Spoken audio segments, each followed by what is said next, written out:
चलिए स्वागत है आप सभी का एक बार फिर से। और आज हम देखने जा रहे हैं BA second year geography written paper 2024 संभावित प्रश्न पत्र है। ये प्रायोगिक परीक्षा यानी प्रैक्टिकल ज्योग्राफी का ये प्रश्न पत्र मैंने बनाया है संभावित इस साल के लिए।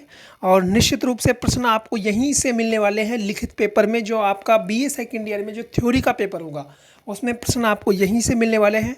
और इसमें मैंने कौन कौन से प्रश्न आपको इस साल के लिए इंपॉर्टेंट दिए हैं उन सभी को हम लेकर के चर्चा करेंगे इस वीडियो में। तो पहला ही प्रश्न मैंने आपको दिया है, इरविन रेंज के अनुसार प्रक्षेप की परिभाषा लिखो। देखो पहला ही प्रश्न आपको आपकी फाइल में भी मिलेगा ये कि इरविन रेंज के अनुसार प्रक्षेप की क्या परिभाषा है, प्रक्षेप क्या होते हैं। और मोकहाउस, जेके मोकहाउस के अनुसार, इरविन रेंज के अनुसार, इन सभी के अनुसार आपको परिभाषाएं रट करके जानी है। हो सकता है आपसे अलग परिभाषा पूछ ली जाए, इसी से संबंधित परिभाषा आपसे किसी विद्वान से संबंधित पूछी जा सकती है। और आपसे कॉमन जो परिभाषा दी हुई है प्रक्षेप की वो भी पूछी जा सकती है, या आपसे फिर मोकहाउस, जेके मोकहाउस की भी परिभाषा आपसे पूछी जा सकती है कि उन्होंने प्रक्षेप की क्या परिभाषा दी है। इसके बाद में मैंने नेक्स्ट प्रश्न आपको दिया है, निम्नलिखित विवरण के आधार पर एक मानक साधारण शंकु प्रक्षेप की रचना करो। आपको बताना है एक मानक साधारण शंकु प्रक्षेप आपको बनाना है, जो कि कुछ इस तरीके से होता है। मैं आपको बना करके दिखा देता हूँ। कुछ इस तरीके से आपका साधारण शंकु प्रक्षेप होता है और इस तरीके से आपको बनाना है वो चित्र। जब आप अच्छे से बनाएंगे इसको तो ऑथेंटिक कुछ चित्र आपका ऐसे ही बनेगा, बिल्कुल सीधा इस सीक्वेंस में बनेगा।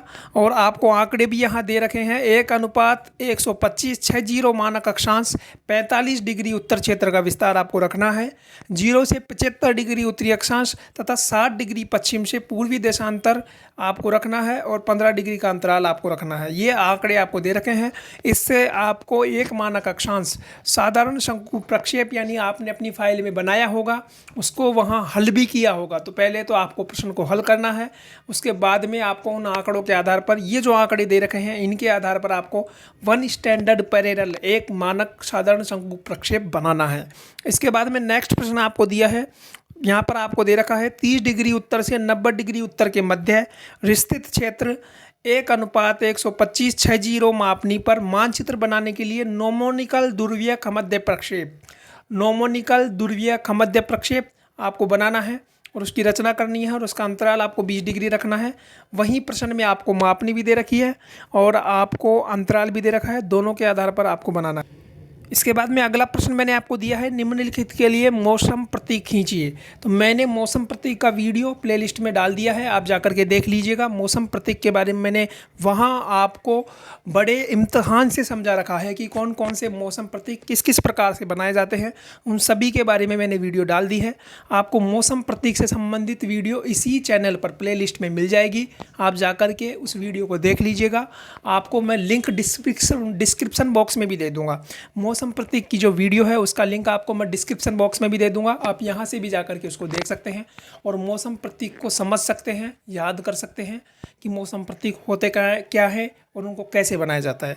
इसके बाद में नेक्स्ट प्रश्न मैंने आपको दिया है अगला, प्रिज्मेटिक कंपास। देखिएगा बीए पार्ट सेकेंड ईयर में प्रिज्मेटिक कंपास है, और प्रिज्मेटिक कंपास में जो उपकरण काम आते हैं उनके बारे में आपको किसी एक उपकरण का सचित्र वर्णन करना है, जिसमें आपका प्रिज्मेटिक कंपास है, आपका त्रिपाद स्टैंड है, सर्वेक्षण दंड है, साउल चिमटा है, आपको इन सभी का वर्णन आपको करना है। तो इस तरीके से मैंने नेक्स्ट प्रश्न आपको दिया है। इससे अगला, बॉर्न प्रक्षेप के विशेषता। आप ये देखो, आपने बॉर्न प्रक्षेप बनाया होगा, आपकी फाइल में आप देख लीजिएगा बॉर्न प्रक्षेप कहाँ है, उसकी विशेषताओं के आप पढ़ करके जाइएगा, विशेषताएं आपसे पूछी जा सकती है।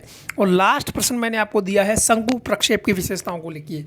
आपने शंकु प्रक्षेप बनाया है, शंकु प्रक्षेप की क्या विशेषता है उसके बारे में आपको लिखना है। तो इस तरीके से ये आपका बीए सेकेंड ईयर का प्रैक्टिकल ज्योग्राफी का पेपर था सत्र 2024 के लिए। उम्मीद करता हूँ जब आप प्रैक्टिकल का पेपर दे करके आ जाएंगे तो मुझे रिव्यू भी दीजिएगा, कितना पेपर मिला है कितना नहीं मिला। और जब तक के लिए मुझे दीजिए इजाज़त, नमस्कार।